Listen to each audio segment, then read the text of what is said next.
Good morning, ladies and gentlemen. Thank you for standing by. Welcome to Saratoga Investment Corporation's fiscal third quarter 2021 financial results conference call. Please note that today's call is being recorded. During today's presentation, all parties will be in a listen-only mode. Following management's prepared remarks, we will open the line for questions. At this time, I would like to turn the call over to Saratoga Investment Corporation's Chief Financial and Compliance Officer, Mr. Henry Steenkamp. Sir, please go ahead. Thank you. I would like to welcome everyone to Saratoga Investment Corp's fiscal third quarter 2021 earnings conference call. Today's conference call includes forward-looking statements and projections. We ask you to refer to our most recent filings with the SEC for important factors that could cause actual results to differ materially from these forward-looking statements and projections. We do not undertake to update our forward-looking statements unless required to do so by law. Today, we will be referencing a presentation during our call. You can find our fiscal third quarter 2021 shareholder presentation in the Events and Presentation section of our Investor Relations website. A link to our IR page is in the earnings press release distributed last night. A replay of this conference call will also be available from 1 p.m. today through January 14th. Please refer to our earnings press release for details. I would now like to turn the call over to our Chairman and Chief Executive Officer, Christian Oberbeck, who will be making a few introductory remarks. Thank you, Henry, and welcome everyone. Another volatile and challenging quarter across our businesses and the world. We continue to see improvement in market conditions and improved visibility on the immediate prospects of our portfolio companies. We continue to believe that Saratoga and our portfolio companies are positioned well at this point in time to weather potential future economic challenges. We look forward to presenting our most recent results and reviewing the solid structure of our capitalization and continued improvement in liquidity on today's call. While no business can anticipate with clarity how long the displacement in the market and global economy will last, we have confidence that our historically conservative approach to investing, strong capital structure, solid levels of liquidity, organization, and management experience will enable us to effectively navigate this challenging current and uncertain future environment. To briefly recap the past quarter on slide 2. First, we continue to strengthen our financial foundation this quarter by maintaining a high level of investment credit quality, with nearly 93% of our loan investments retaining our highest credit rating after incorporating the impact of changes to market spreads, EBITDA multiples, and/or revised portfolio company performance related to COVID-19. This is up from 90% in Q1. Importantly, more than 2/3 of the reduction in the valuation of the overall portfolio in the first quarter has been reversed since May 31st, 2020. Generating a return on equity of 11% on a trailing 12-month basis in Q3, net of the 9-month COVID-19 impact to the portfolio. This significantly exceeds the BDC industry average of negative 3.6%, and registering a gross unlevered IRR of 16.6% on total realizations of $523 million. Second, our assets under management increased to $547 million this quarter, an 8% increase from $508 million as of last quarter, and up 13% from $486 million as of year-end. Despite the unprecedented uncertainty and turmoil in the markets, we originated a healthy $51 million of new investments, offset by $18 million of repayments. Importantly, our new originations included 3 new portfolio company investments. Our capital structure, portfolio performance, and recently improved liquidity have enabled us to remain open for business, an important differentiator in today's market. Third, as we continue to look ahead to the persistent challenges presented by the COVID-19 pandemic to the economy and particularly to small businesses, liquidity and NAV preservation are paramount, both for our portfolio companies and ourselves. Our current capital structure at quarter end was strong, with $300 million of mark-to-market equity supporting $108 million of long-term covenant-free non-SBIC debt, and $176 million of SBIC debt. Our available liquidity enables us to grow our AUM by 42% currently. We had $30 million of committed undrawn lending commitments as of quarter end and $19 million of discretionary funding commitments.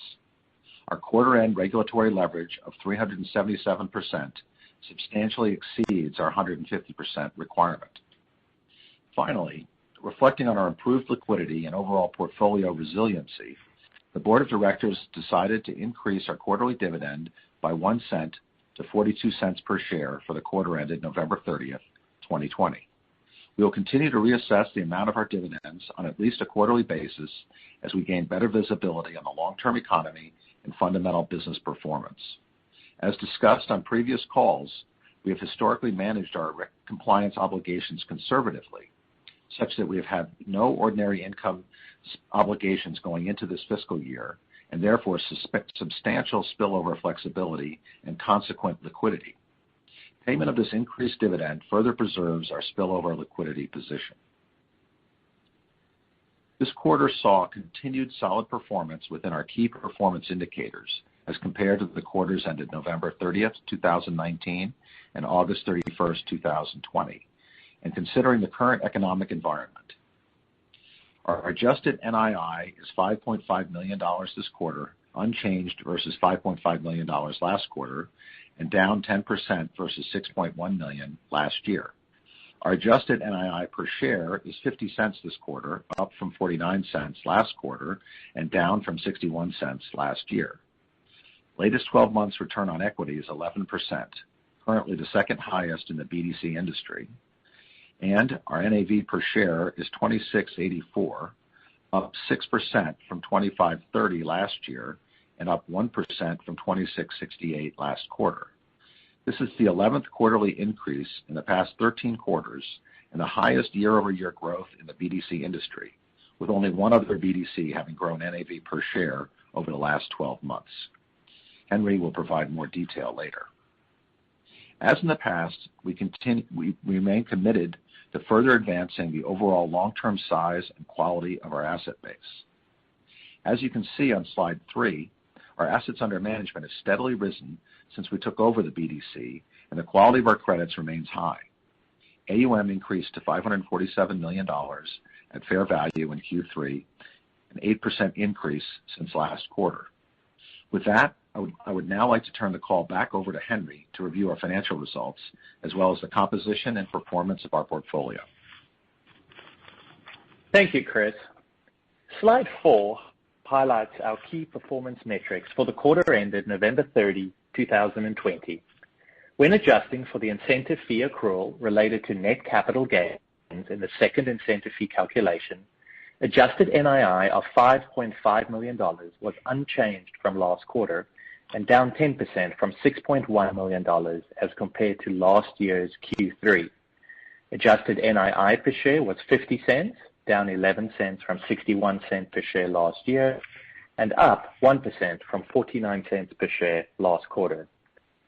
The decrease in adjusted NII from last year primarily reflects the non-recurrence of the $1 million income tax benefit recognized last year and the impact of lower LIBOR rates on the overall, mostly variable rate portfolio. The decrease was partially offset by a higher level of investments, with AUM up 12.3% from last year and lower interest expense following our repayment of the $74.5 million SAB baby bonds last year. Compared to Q2, slightly higher interest income generated from the increased AUM this quarter was mostly offset by lower other income and higher operating expenses. Of note is that this quarter does not include the full impact of the increased AUM, as all of this quarter's originations occurred in the second half of the quarter, with the repayments mostly in the first month of the quarter. Once all available cash is deployed, the impact of that cash will be fully accretive to NII. In addition to the above, the decrease in adjusted NII per share from last year was due to the higher number of shares outstanding this year. Weighted average common shares outstanding increased by 11.3% from 10 million shares last year, Q3, to 11.2 million shares for both Q2 and Q3 this year. Adjusted NII yield was 7.4%. This yield is down 230 basis points from 9.7% last year and down 20 basis points from 7.6% last quarter, reflecting primarily the impact of our growing NAV, the reduced LIBOR over this period, and the effect of our currently undeployed capital. For this third quarter, we experienced a net gain on investments of $1.9 million or 17 cents per weighted average share, resulting in a total increase in net assets resulting from operations of $6.4 million or 57 cents per share. The $1.9 million net gain on investments was comprised of $6 million in net unrealized depreciation on investments, offset by $3.8 million of federal income tax paid on our realized gains on investments, and $0.2 million of net deferred tax benefit on unrealized depreciation in our block of subsidiaries. The $6 million unrealized depreciation reflects a 1.2% increase in the total value of the portfolio, primarily related to improvements in market spreads, EBITDA multiples, and/or revised portfolio company performance. Therefore, more than two-thirds of the reduction in the value of the overall portfolio in the first quarter has been reversed since May this year. Thinking about the total impact since COVID-19 began this year, and as outlined in the MD&A in our Form 10-Q that was filed last night, the cumulative 9-month impact is now as follows. There are 2 investments with year-to-date unrealized depreciation of more than $3 million, and only 5 with reductions of more than $1 million. The 2 largest reductions are C2 Education Services with $3.0 million and Nolan Group with $3.5 million. Return on equity remains an important performance indicator for us, which includes both realized and unrealized gains. Our return on equity was 11.0% for the last 12 months, which places us second in the industry for this period and well above the industry average of negative 3.6%. Total expenses, excluding interest and debt financing expenses, base management fees, and incentive management fees, increased from $1.5 million for the third quarter and second quarter this year to $1.6 million this quarter. This represents 1.1% of average total assets for all 3 quarters. We have also again added the KPI slides starting from slides 26 through 29 in the appendix at the end of the presentation that shows our income statement and balance sheet metrics for the past 13 quarters and the upward trends we have maintained. Of particular note is the consistent NAV per share growth on slide 26 and slide 29 that highlights how our net interest margin run rate has almost quadrupled since Saratoga took over management of the BDC and has continued to increase in Q3. Moving on to slide 5, NAV was $299.9 million as of this quarter end, a $1.7 million increase from last quarter and a $17.7 million increase from the same quarter last year. NAV per share was $26.84 as of quarter end, up from $26.68 as of last quarter and up from $25.30 as of 12 months ago. For the 3 months ended November 30, 2020, $4.5 million of net investment income and $6.0 million of net unrealized appreciation were earned, offset by $3.9 million federal tax paid on net capital gains realized in fiscal 2020, $0.2 million deferred tax benefit on net unrealized depreciation in Saratoga block of subsidiaries, and $4.7 million of dividends declared. In addition, $0.8 million of stock dividend distributions were made through the company's DRIP plan, and 50,000 shares were purchased for $0.9 million pursuant to the share repurchase plan, all in this quarter. Our net asset value has steadily increased since 2011 and is up 6% over the past year alone. Very importantly, this growth has been accretive as demonstrated by the increase in NAV per share. No other BDC has grown NAV per share like we have over the past 12 months. And in fact, only one other has grown it at all, and that at only 0.9%. We continue to benefit from our history of consistent realized and unrealized gains.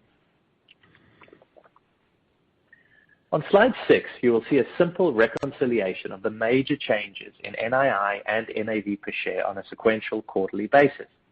Starting at the top, NII per share increased 1 cent from 49 cents per share last quarter to 50 cents per share in Q3. A 1 cent decrease in non-CLO net interest income and 1 cent increase in operating expenses was more than offset by a 3 cent increase in CLO interest income.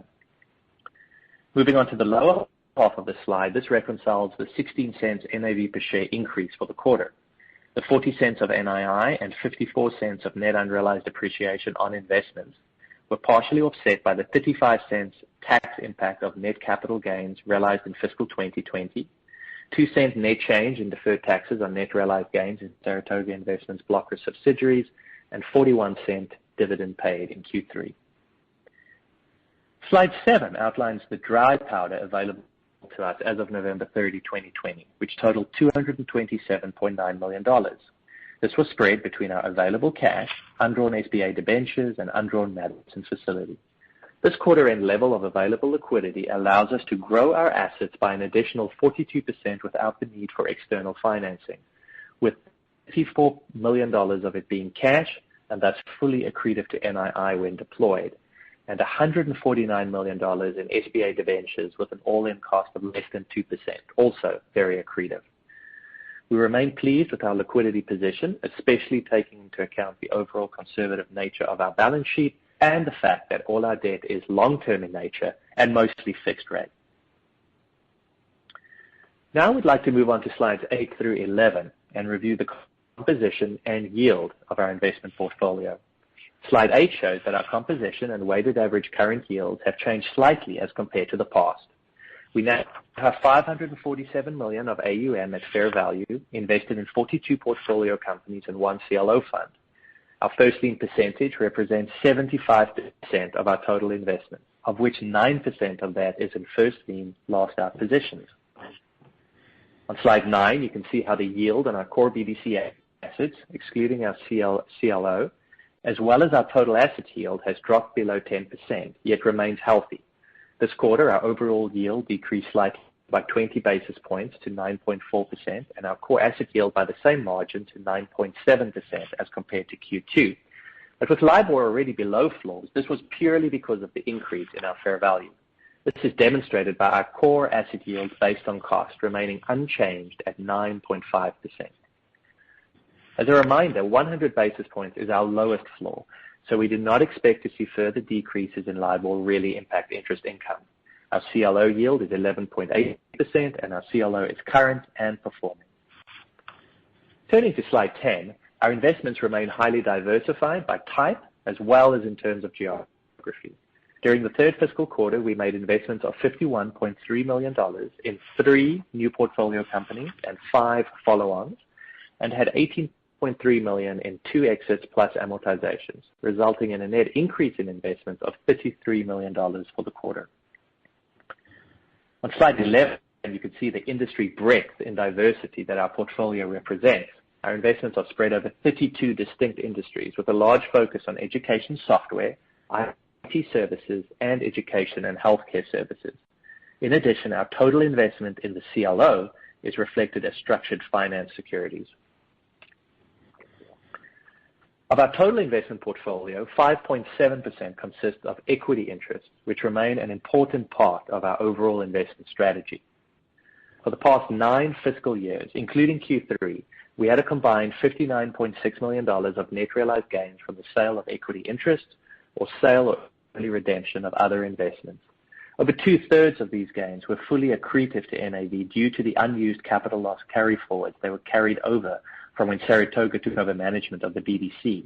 This consistent performance highlights our portfolio credit quality, has helped grow our NAV, and is reflected in our healthy long-term ROE. In fact, our 6-year ROE average is now almost 13%, with not 1 year below 9%, and compares very favorably to an industry average over the same period of 5%.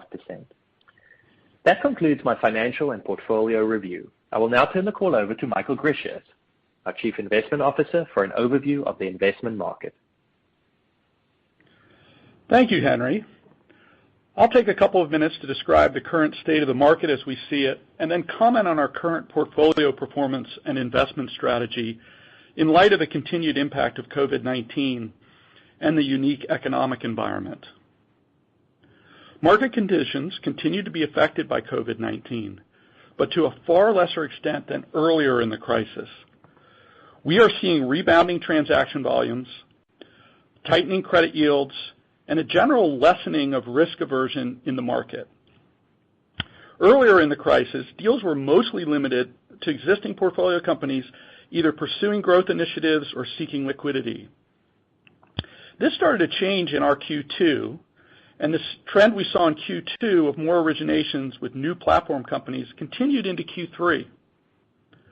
Quality deals are helping widen leverage and tighten pricing, albeit not quite to pre-COVID levels. That said, Q4 was quite robust, and there appears to be a positive outlook for 2021.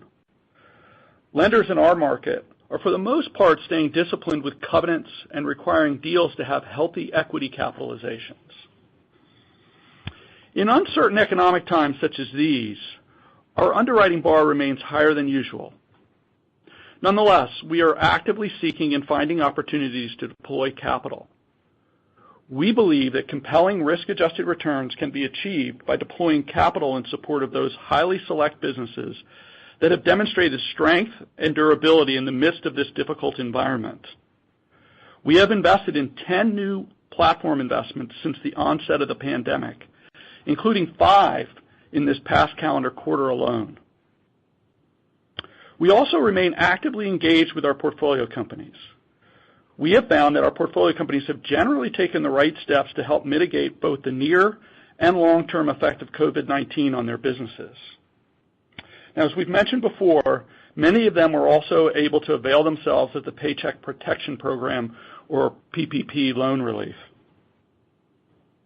All of our loans in our portfolio are paying according to their payment terms, including now Roscoe since this quarter. We have opted to keep it on non-accrual for now, as it still has past due interest owing. Taco Mac and My Alarm Center are the other 2 investments that remain on non-accrual. There have been no new non-accruals during calendar 2020. We also recognized an additional $6 million in unrealized appreciation this quarter, which brings our recovery of the Q1 fair value reduction, primarily related to COVID-19, to almost 70%. As an overall portfolio, the fair value of non-legacy assets originated by Saratoga has approximately recovered to its cost basis. We believe this strong performance reflects certain attributes of our portfolio that we expect will help us as we navigate through this economic environment, and we remain confident thus far in the overall durability of our portfolio. 75% of our portfolio is in first lien debt and generally supported by strong enterprise values in industries that have historically performed well in stress situations. We have no direct energy exposure. In addition, the majority of our portfolio is comprised of businesses that produce a high degree of recurring revenue and have historically demonstrated strong revenue retention. However, there are still plenty of uncertainties and therefore potential future adverse effects of COVID-19 on market conditions and the overall economy, including, but not limited to, the related declines in market multiples, increases in underlying market credit spreads, and company-specific negative impacts on operating performance could lead to unrealized and potentially realized appreciation being recognized in our portfolio in the future. Now, despite this lack of clarity, we continue to believe that our well-constructed capital structure and liquidity will help us to navigate the challenges presented by COVID-19. We believe sticking to our strategy has and will continue to serve us best, especially in the market we currently face. Our approach has always been to focus on the quality of our underwriting, and as you can see on slide 13, this approach has resulted in our portfolio performance being at the top of the BDC space with respect to net realized gains as a percentage of portfolio at cost. We are close to the top of the list of only 8 BDCs that had a positive number over the past 3 years. Furthermore, a strong underwriting culture remains paramount at Saratoga. We approach each investment working directly with management and ownership to thoroughly assess the long-term strength of the company and its business model. We endeavor to peer as deeply as possible into a business in order to understand accurately its underlying strengths and characteristics. We always have sought durable businesses and invested capital with the objective of producing the best risk-adjusted, accretive returns for our shareholders over the long term.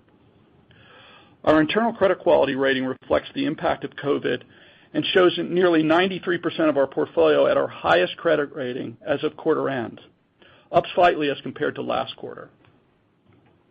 Now, looking at leverage on slide 14, you can see that industry debt multiples are trending downward from calendar Q1 to Q3. We expect that trend to have continued in Q4. Total leverage for our overall portfolio was 4.03 times, decreasing from last quarter, reflecting strength in portfolio company capitalization and the lower leverage of certain new deals. As we frequently highlight, rather than just considering leverage, our focus remains on investing in credits with attractive risk-return profiles and exceptionally strong business models where we are confident that the enterprise value of the businesses will sustainably exceed the last dollar of our investment.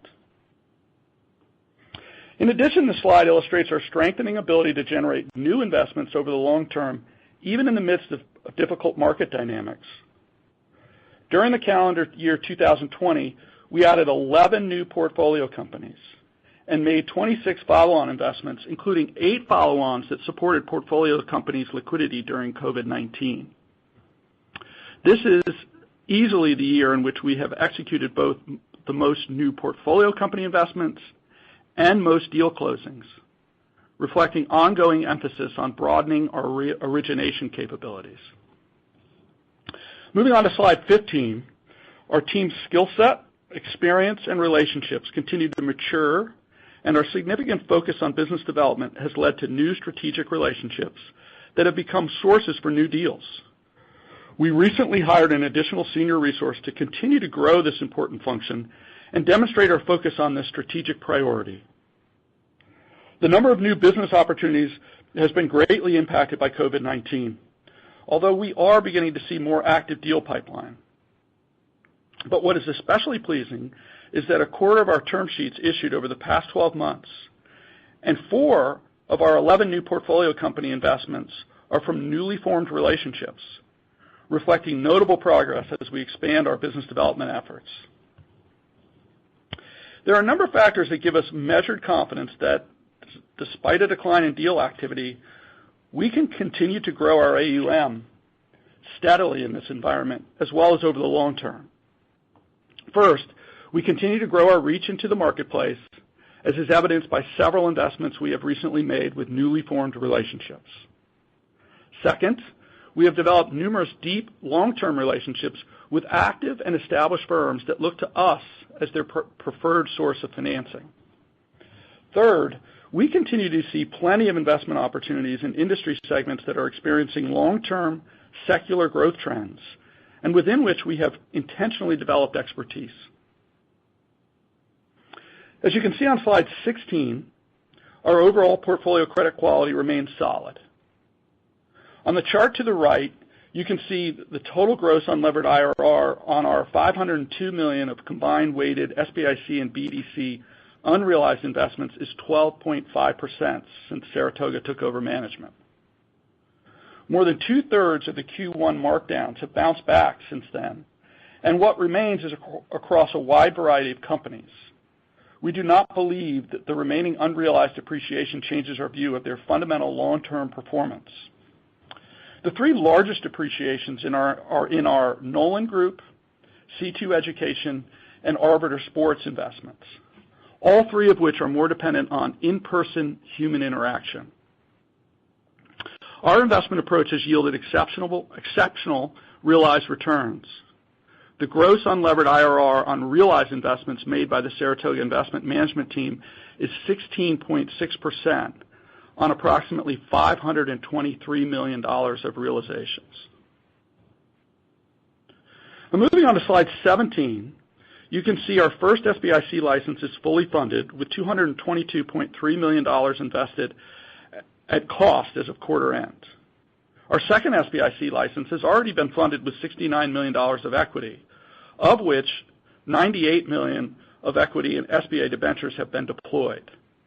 There is still $0.7 million of cash and $112 million of debentures currently available against that equity.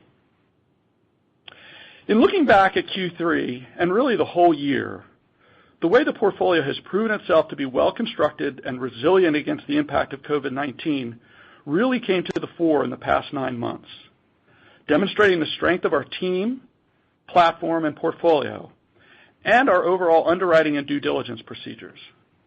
Credit quality is always our primary focus. And while the world has changed significantly this year, we remain intensely focused on preserving asset value and remain confident in our team and the future for Saratoga. This concludes my review of the market, and I'd like to turn the call back over to our CEO. Chris? Thank you, Mike.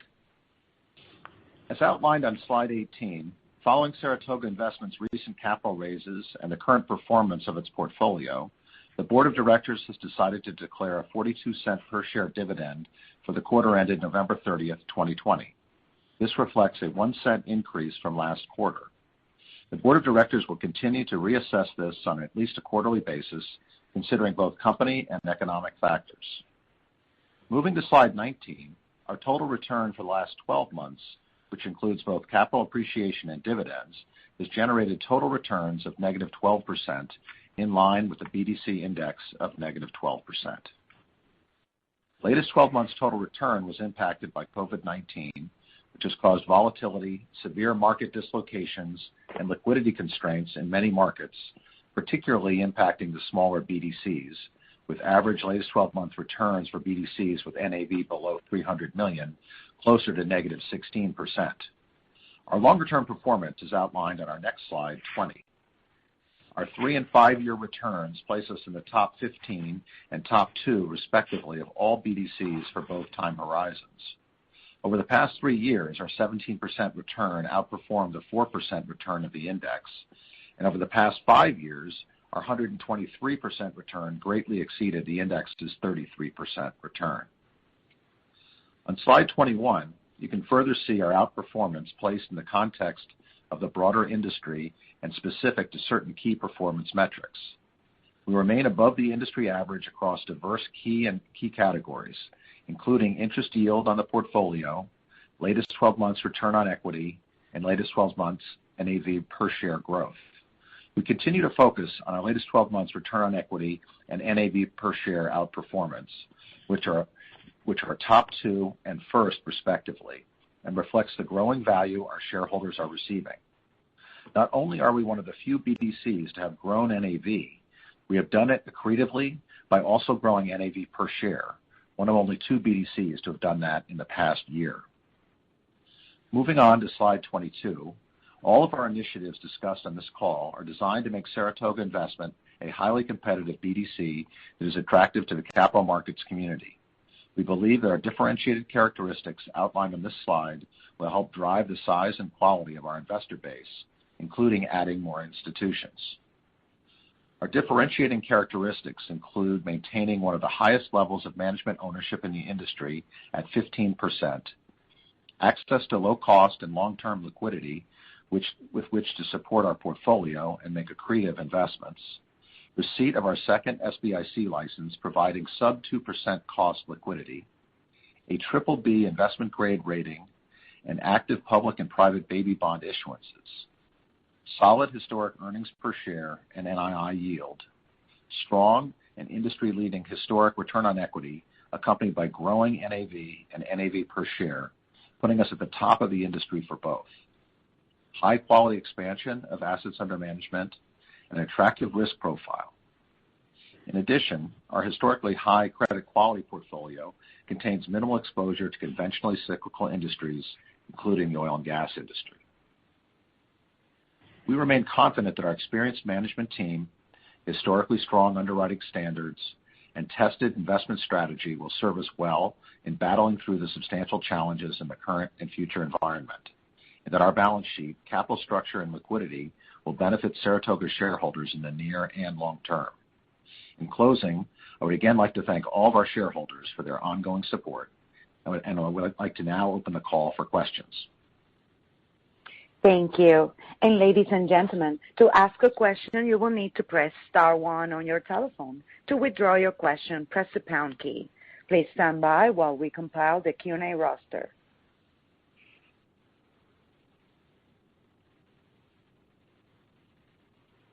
Our first question comes from the line of Casey Alexander with Compass Point. Your line is open. Hi, good morning. Can you hear me? Yes. Can you hear me fine, Casey? Good morning. All right, terrific. Mike, a couple questions for you. There was a $20 million quarter-over-quarter increase in control investments. Can you give us some idea what changed at Netrio that caused it to become a control investment, or was it an investment decision that you made? And give us some sort of feel of what kind of company it is. Yeah, Casey, so I'll just quickly first jump in just on the classification. So Netrio has always been a control investment because we actually have quite a substantial ownership on that. Mike can talk through that in more detail. The change that you're probably seeing in dollars in the control category is the additional $20 million that unsecured loan that we invested in our CLO warehouse, potentially in advance of our refinancing of our CLO. So that's the change in dollars. But Mike, do you want to expand just a little on our equity ownership there in Netrio? Yeah, happy to. Good morning, Casey. The Netrio investment is one where we have a significant equity ownership. There's no change that occurred in the quarter as it relates to that. It's a business that we feel very good about and feel like it's got have a lot of confidence that we can grow the enterprise value over time. The market that it operates in is one that is ripe for expansion, and we feel the company's really well positioned in the products that it's offering. All right, great. Thank you for that clarification.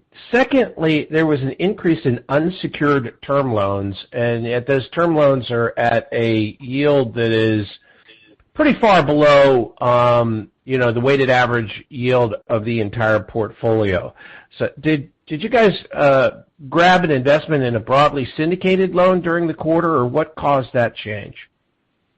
No, Casey, that's actually exactly that $20 million CLO warehouse loan. So because it's an unsecured loan, any loan that you put into your CLO warehouse, it falls into that category. And so that's exactly, to my earlier point, that's the reason that category increased as well. So it's an additional investment in our CLO warehouse ahead of the refi. So does that give you the flexibility to buy some new paper prepping for the refinance of the CLO? Is that what that's for? Casey, this is Chris. Yes, that's what we used it for. Mm-hmm. Okay, great. Thank you. Mike, also, could you expand some C2 education? You mentioned that there was a markdown there, and that seems to be a vertical that has done well during the pandemic, although I see it's a tutoring and college prep business. Could you give us a little more color as to what's going on there, what led to the markdown, and what the prospects are for C2? Happy to. And of course, I've got to limit my remarks as I typically remind folks. These are obviously private companies, so we can't get into all the nitty-gritty. But this is a business that provides tutoring services to high school students that are looking to get into top colleges. It's not just SAT prep, but it's also tutoring around the application process and things of that nature, and helping them with AP exams and so forth. But their model has historically been predicated upon in-person meetings with tutors, direct in-person meetings. That part of their business has naturally been challenged. The business has, I think, reacted very well, and they've introduced much more remote sessions, and that's worked very well. The biggest challenge that they're facing now is really attracting new customers, because the parents that are engaging their kids to do that typically want to have a one-on-one in-person interaction before they sign on to that. They are, we think, holding up, quite well under the circumstances, and this is a business that we feel really good about. We've been in it for quite some time. We're in a really good spot in the balance sheet. It's one of the key players in the industry. Its outcomes are, which is what we always look at when we look at education deals, are very strong. So we have, it has good sponsors, good sponsorship support as well. So we feel good in the long term, but certainly it's a business that's been challenged. We have not really materially changed our valuation in recent quarters. We certainly devalued it with the onset of the pandemic, recognizing that it would be a business that would face some headwinds. And the valuation that you see now reflects a continuing experience that the company's having in that respect. Okay, great. Thank you. Lastly, Chris, I guess I'll ask this of you. Noting that the significant capital gains tax, can you explain for us again, will there be a capital gains distribution, or is there some manner of deferring that capital gains distribution to shareholders? Yeah, that's a good question, Casey. I think as you recall historically, from when we took over the BDC, we had some capital loss carryforwards, a significant amount, and over time those were used to shelter the significant capital gains that we've had and build our NAV and NAV per share. In this past set of realizations last year, primarily coming from Easy Ice, we utilized a portion of the final remaining amount of those capital loss carryforwards, and then we incurred what would be a capital gain. Under the tax rules for RICs, there's a choice. You can distribute that, or at the BDC level, you can pay a 21% capital gain and retain them. As our historical practice has been to retain our capital gains, we have done so with this payment. And so what it does is allows an increase in the net asset value of the company, without incurring any of the costs of selling additional equity, for example. And a further benefit, because of the way RICs are structured, is that if that were distributed, those shareholders who pay state taxes, those people not fortunate to live in the 5 states that don't pay state taxes, they do not incur that state tax. So by retaining it, there's only a federal tax paid at the BDC level. And so to answer your final part of your question, that will be retained and there will not be a capital gain distribution. Okay, great. Thank you. That's all of my questions, and I appreciate your taking my questions this morning. Thank you, Casey. Thank you. Our next question is from Mickey Schleien with Ladenburg. Your line is open. Good morning, everyone. I hope everyone's doing well. I want to ask about liquidity at the borrowers. We're getting close actually to a year of the onset of the pandemic. Obviously, at the beginning of that time frame, there was a lot of liquidity provided through PPP and by private equity sponsors. I'd like to understand how you're generally viewing liquidity amongst your borrowers now that we've been through several quarters of the pandemic and we're still in a stage where the pandemic is increasing rather than decreasing. And do you think they have enough liquidity to make it through to the end? Good morning, Mickey. I'll take that question. You're right. The majority of our portfolio companies took advantage of the PPP program, and that was quite helpful as they were managing liquidity through the early stages of the pandemic. We're actually quite pleased, and we're monitoring this very carefully. It's something that we switched to as job one when things started in March, is managing and making sure that we're on top of the liquidity position of each and every one of our portfolio companies. But as things have settled in general, except for the handful of deals that you see that have material write-downs, and we've discussed them. The other portfolio companies are actually the performance of the other portfolio companies has stabilized significantly, and by and large, we feel very good about their liquidity position.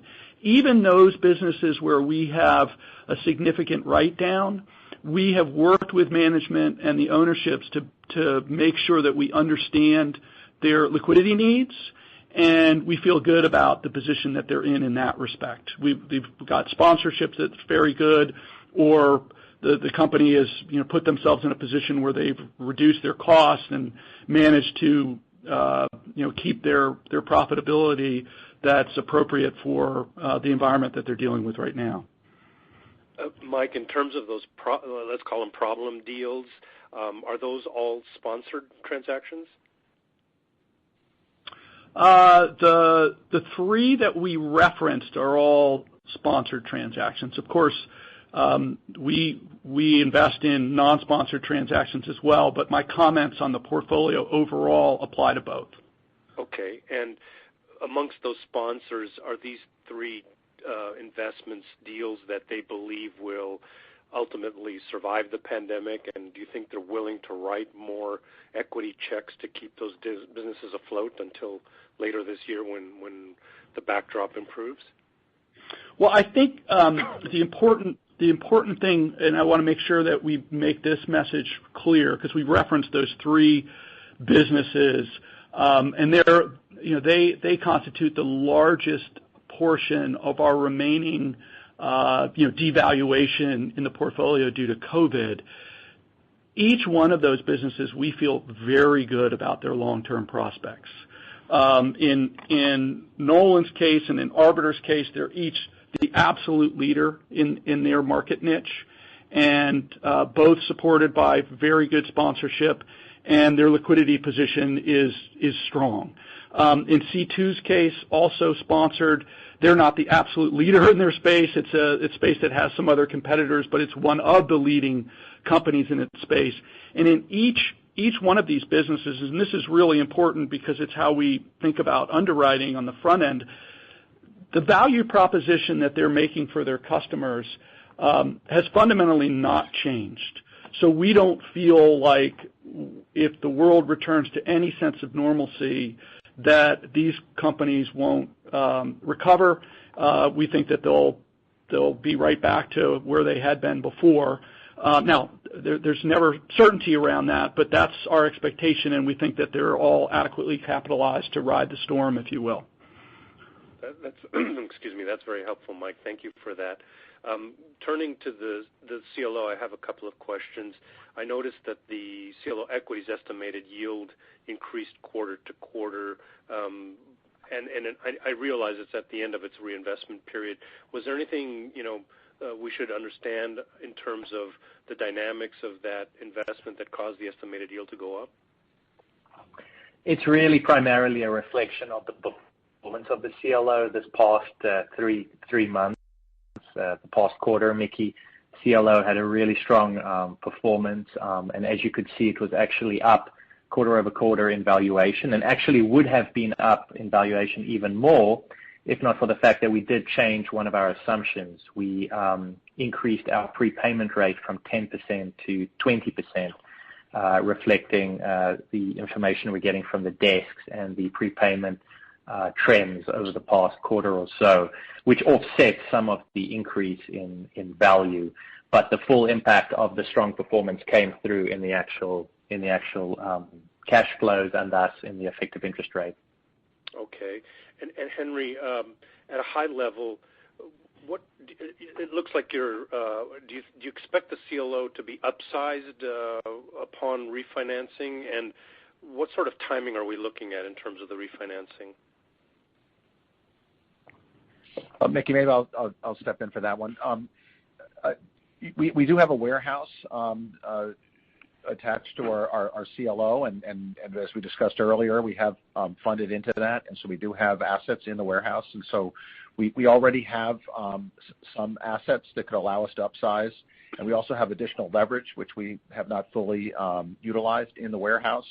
And so we're prepared to upsize should the market environment be conducive to that in our judgment. In terms of the refinancing, as you've seen over the years, generally speaking, this is the time zone in which we would seek to refinance, and so we are in the process of engaging with the market. As you can also appreciate, over the last 6 months, the market has evolved very dramatically. So 6 months ago, basically it was closed, and then now it's much more robust than it has been. I definitely agree with that, Chris.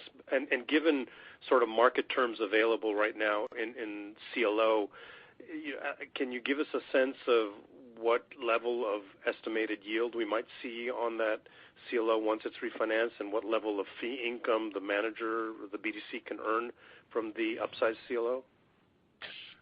Well, Mickey, I think it's a little preliminary for us to actually know that, let alone communicate that. So we're still in the marketplace right now, so it's just a little early.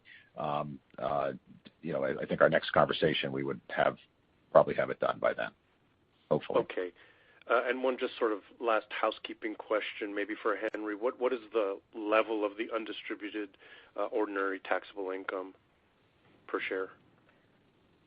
I don't have an exact amount for you, Mickey, but I guess a way to think about it is we sort of went into the year with no spillover, so basically break even. And then, of course, we've declared now this is the third dividend we've declared since then, and obviously had 3 quarters and has over-earned by between 6 and 8 cents each quarter, the dividend thus far. So I think hopefully that gives you sort of a parameter and sort of how to think about what the current amount is. But Henry, there was also one quarter where you didn't pay a dividend, so I'm assuming Correct. The undistributed taxable income is fairly meaningful right now. Well, exactly as you said, yeah. I mean, there's the one quarter, and then there's probably 6 to 8 cents for the other quarters. Right. So that's more or less what the amount is. Now, having said that, there is obviously still unknowns. The CLO refinancing, the CLO is consolidated for tax purposes, so that could also obviously impact that as that progresses over the next couple of months. Right. And Henry, can you just remind us then under RIC rules, when are you required to either distribute that or consider other Sure. options for that spillover? Sure. So we went into the year with no spillover. That means this full year's taxable income through February 2021, so the end of this coming February, only has to be distributed 8.5 months after this February. So only, I think it's middle November of this year. So there's still quite a period until the February spillover amount would have to be distributed. And all of the dividends post-February would obviously count towards that as well. Right. Okay, that's it for me this morning. Thank you, and congratulations on your performance. Thank you. Thanks, Mickey. Thank you. Our next question is from Sarkis Sherbetkian with B. Riley Securities. Please go ahead. Hi, good morning, and thanks for taking my question here. Just wondering, what sectors or industries are you guys currently seeing the most opportunities to recycle capital? I suppose especially in light of increased prepayments and the rate environment.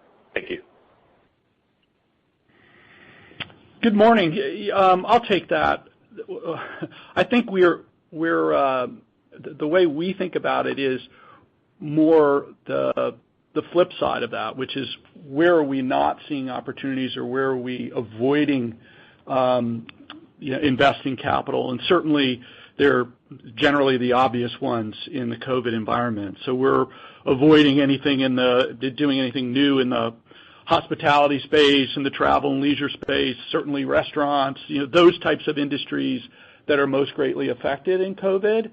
And those happen to be those industries that require a good deal of human interaction and especially group interaction. Those are areas where we've avoided. I think by and large, any of the businesses that are holding up well, and there certainly are significant subsets of the economy that have held up really well, some have even flourished in this marketplace, we see lots of activity, increasing activity there. If anything, what's happened in the marketplace for those businesses that have performed well in this environment, there's even greater interest. You start to see valuation multiples expand and kind of a fair amount of aggressiveness toward lending to those business models that have proven themselves. One example there would be businesses that are delivering their product through a SaaS platform, so a software as a service platform. That happens to be an industry sector or a business model type that we have particular expertise in, and we're seeing quite a bit of activity in that space, for example. But, I would point out, and this is one of the things that we're super excited about as we build out our business development group and further penetrate the lower end of the middle market. Two of the last three new portfolio companies in this last quarter that we invested in. Two of them were in businesses that weren't in the software space. They're businesses that are, one is a dental practice management company. Another one is a heating and air conditioning business for residential customers. And those are businesses that are holding up exceedingly well, but it's very much case specific. Got it. Thanks for that color. And can you maybe make some comments regarding kind of the interest rate environment and what you're seeing on spreads given the bulk of the portfolio's floating? Well, as Henry pointed out, the good news on spreads is that all of our assets are at their floors. So we've got, if there's any further erosion in LIBOR, we won't experience it in our portfolio. But what we have witnessed is that the marketplace is getting very aggressive on spreads, and I would say that for strong credits, spreads have returned to kind of pre-COVID levels. And there's certainly a distinction people are drawing between businesses, in kind of the sectors that I already described. But for those businesses that are performing, people are being quite aggressive in lending to those businesses, and we're kind of back to pre-COVID levels by and large. Thank you. That's all for me. Well, thank you. Great. Thanks, Art. Thank you. And this concludes our Q&A session for today. I will turn the call back to Christian Overbeck for his final remarks. Well, we'd like to thank everyone for joining us today, and we look forward to speaking with you next quarter. Thank you for your participation in today's conference. You may now disconnect.